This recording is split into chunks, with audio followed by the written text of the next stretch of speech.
колежки. Кажете как е положението? Първата ви риба на спининг. Воблер. Така. Ами, щастлива съм. Какъв е воблера? Асакура, разбира се. Моя любим. Малко рибето, но сега няма да задирваме.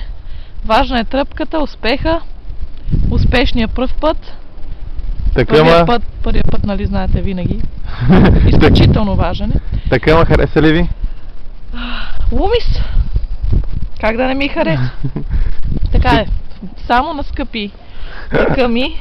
Няма да се излагаме. По достоинство ми се занимавам с други неща. Като за аматьор добре. Значи преценявате го, става. Аматьор според вашите виждания, според моите професионалисти. Ами, колежки, предлагам да върнем този трофеен екземпляр. Да не се мъчи. Вие? Ами, нека го върнем, да. Все пак. Сега с откачането ще е зор. Така, наблюдавате тези хирургически движения. Ти смееш, ама това така ще ме изпълня да деца. Да го видим по-отблизо, тези движения. Професионално. Плювнима. Ивайло, аз съм го закачал. Така, сега. Дърпате назад, колежки. Така, чудесно. Къде? И така, нека да видим този. Кръвчица има леко, но... Нищо, сега ще го изкъпем.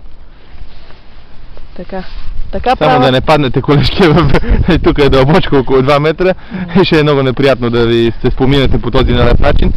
Стига толкова до... Аз се споминах един път, не забравяйте. Как беше? Асапукото. Хубаво беше и как се казва. Пускаме. По-грубо пускане нема в историята. Жива е рибката. Последни думи за публиката. Как ви се струва времето? Времето е леко приятно, хладно до студено. Да, благодаря за този откровен коментар.